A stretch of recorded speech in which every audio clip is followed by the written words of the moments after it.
The world is comedy and we are all actors. এখন কথাটি হয়তো অনেকবার শুনেছেন, কিন্তু যিনি এটি বলেছিলেন তিনি হচ্ছেন লুডভিগ হোলবার্গ, একজন গল্পকার, রম্য রচয়িতা এবং নাট্যকার। তিনি জন্মেছিলেন বার্গেনে। আজকে বার্গেনে আমার চতুর্থ দিন, সর্বশেষ দিন, রবিবার। চারিদিকটা বন্ধ, দোকানপাট সব কিছু বন্ধ। আজকে অসুস্থ হওয়াও নিষেধ, মারা যাওয়াও নিষেধ, কারণ আজকে সব বন্ধ। এই 900 বছর পুরনো নরওয়ের দ্বিতীয় বৃহত্তম শহরে এই যে কটা দিন আমি থাকলাম, এটা নিয়ে আমার চিন্তা কি? শহরটি 1070 সালে কিং ওলাফ শুরু করেন এবং সত্যি কথা বলতে এখানকার আর্টওয়ার্ক, মানুষের চলাফেরা, খাবার দাবারের অভ্যেস এবং everything, each and every single component, simply amazing. শহরটি কিন্তু বহুবার ভাঙা গড়ার মধ্যে দিয়ে গিয়েছে।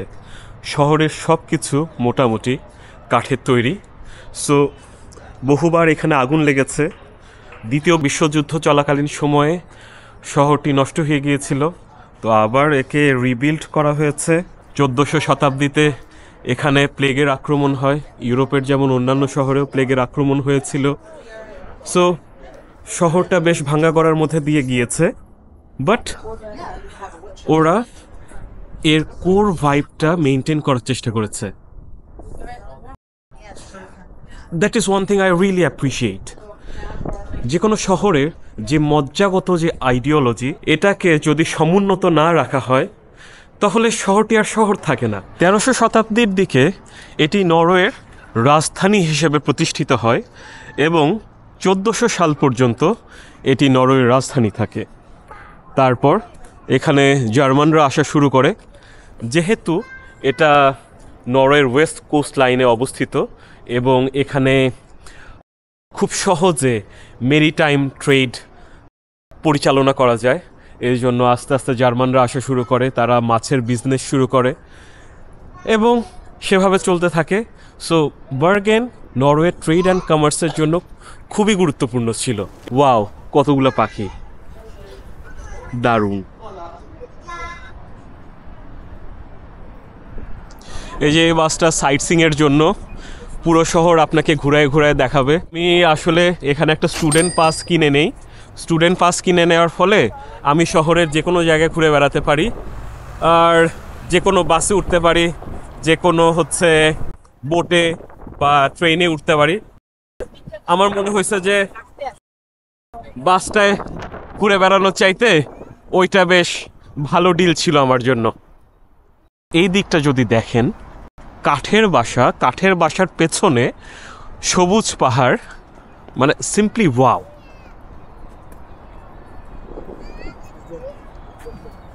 ম্যাকডোনাল্ডসের পাশে এখানে একটা ইন্ডিয়ান রেস্টুরেন্ট আছে। ইন্ডিয়ান রেস্টুরেন্টের পাশে এখানে একটা অ্যারাবিয়ান রেস্টুরেন্টও আছে, বাট ইন্ডিয়ান রেস্টুরেন্টটার একটু দাম বলি। এই যে এখানে ভিগান যদি দাল তারকা খান তাহলে $20, tofu palak is also $21, biryani is $25। ভেতরে অনেক ফ্যান্সি মনে হচ্ছে, ভেতরে অনেক সুন্দর, কিন্তু কোনো মানুষ নাই। $25 দিয়ে এখন আমার জন্য খাওয়া খুব একটা সমীচীন মনে হচ্ছে না, কারণ গত 2 রাত পার্টি করে আমার পকেটের অবস্থা অলরেডি খারাপ। সো আমি এখন যে জিনিসটা করতে যাচ্ছি সেটা হচ্ছে যে এই অ্যারাবিয়ান রেস্টুরেন্টে ঢুকবো এবং হয়তো $10 দিয়ে কোনো কেবাব রোল খেয়ে ফেলবো। Brother, can you give me the number 1 thing? You can check the menu in front of you on the tablet and you can order in the same bag. Okay. English menu there. Okay. So এখানে order করতে হবে pizza her. That is what I really like about Norway, সব কিছুই digital. এখানে order করলাম, ওইখানে আমার নামও দেখাচ্ছে, ওই যে তামজিদ। এখন দেখা যাক, খাবারটা ভালো হইলেই হয়।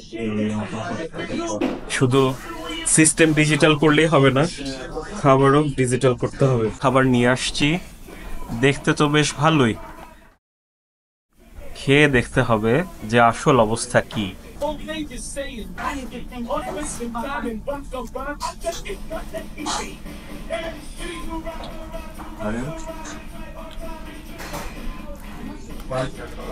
চিজের মধ্যে ফ্রেঞ্চ ফ্রাই দেয়া, শিলিং আছে, শিলিং মিক্স চিকেন, তার সাথে ল্যাম্ব আছে এবং একটু সালাদ আছে, হালাপিনোস আছে, অনেক মজা। খুবই ভালো করছে, ওই ইন্ডিয়ান রেস্টুরেন্টে ঢুকি নাই। বার্গেনে যে শুধু কাঠের বাসায় আছে বিষয়টা তা না, এইরকম ফিউচারিস্টিক বিল্ডিংও আছে। ফিউচারিস্টিক কেন বললাম? কারণ কাঠের বাসা দেখতে দেখতে এই বিল্ডিংটাকে আমার ফিউচারিস্টিক মনে হচ্ছে। এই যে আমি একটু দেখে নেই ঠিকঠাক লাগতেছে কিনা। ওকে, চুলটা একটু ঠিকঠাক করে নেই। ভাই চেহারা ভালো না হলে চুল ঠিক করেই কি আর না করেই কি, যা তাই। শহরটার আরেকটা মজার জিনিস হচ্ছে এই শহরের বিভিন্ন দেয়ালে আর্টওয়ার্কস। এটাকে আমি জানি না, কিন্তু নিশ্চয়ই যেহেতু উনি দেয়ালে আছেন অবশ্যই কোনো ইম্পর্টেন্ট কোনো পার্সন হবেন। এইদিকেও আছেন, আচ্ছা ওকে। কিন্তু ওনার চেহারার চারিধারে রংধনু কেন? আমার দেশের অনেক মানুষ এবার রেগে যাবে, তারা রংধনু দেখতে পারে না। বাংলাদেশে আমাদের মানুষেরা শুধু আকাশের রংধনুই পছন্দ করে, বাকি কোনো রংধনু চলবে না।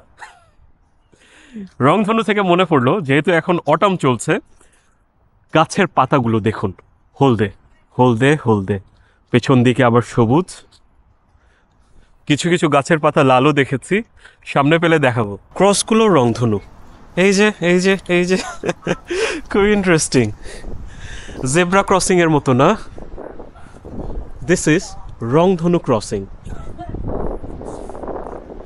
ওই পাশে কিছু দেশির মতো মনে হচ্ছে, আমি তাদের ভাষা শুনতে পারছি না। ভাষা শুনলে বুঝতে পারতাম যে বাংলাদেশি কিনা। বাংলাদেশি হলে ওখানে যে ওদের সাথে একটু আলাপও করা যেত, পাকিস্তানিও হইতে পারে। But we move on. Hi, how you doing? Fine, thank you. Yeah, happy Sunday. Wow, she was friendly. কিছুক্ষণ আগে লাল পাতার কথা বলেছিলাম।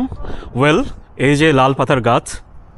আচ্ছা, কোনো কোনো কালার নাচছি বলতে পারে যে ভাই গাছের পাতা তো পুরোপুরি লাল না, কিছু জায়গায় হলুদ, কিছু জায়গায় লাল, কিছু জায়গায় কমলা। ভাই আপাতত লাল পাতার গাছ খুঁজে পাচ্ছি না, এটাকেই লাল মনে করে নেন। গাছের পাতা কেন লাল হয় স্কুলের বইয়ে একবার পড়েছিলাম, কিন্তু এই মুহূর্তে মনে নাই। এই মনে না থাকার কারণেই আমি সোশ্যাল সায়েন্স নিয়ে পড়াশোনা করেছি, কারণ সোশ্যাল সায়েন্সে আপনি যাহাই লিখিবেন তাহাই সত্য বলিয়া ধরিয়া লইতে হইবে, কারণ সেখানে মিথ্যা বলিয়া কিছুই নাই। তো যেখান থেকে যাত্রা শুরু করেছিলাম সেখানে আবার যাত্রা শেষ করলাম। বার্গেন, তুমি অসাধারণ ছিলে, তুমি অনেক সুন্দর ছিলে। প্রথমে ট্রেনে করে বার্গেন গিয়েছি, একটা হোস্টেলে উঠেছি, আমরা পার্টি করেছি, ড্রাঙ্ক হয়েছি, নতুন নতুন বন্ধু বানিয়েছি, রাস্তা হারিয়ে গিয়েছি, আর কি করেছি। That was pretty much it. So আবারও দেখা হবে ভবিষ্যতে। আম্মা ভালো থাকো, সুস্থ থাকো, দোয়া রেখো।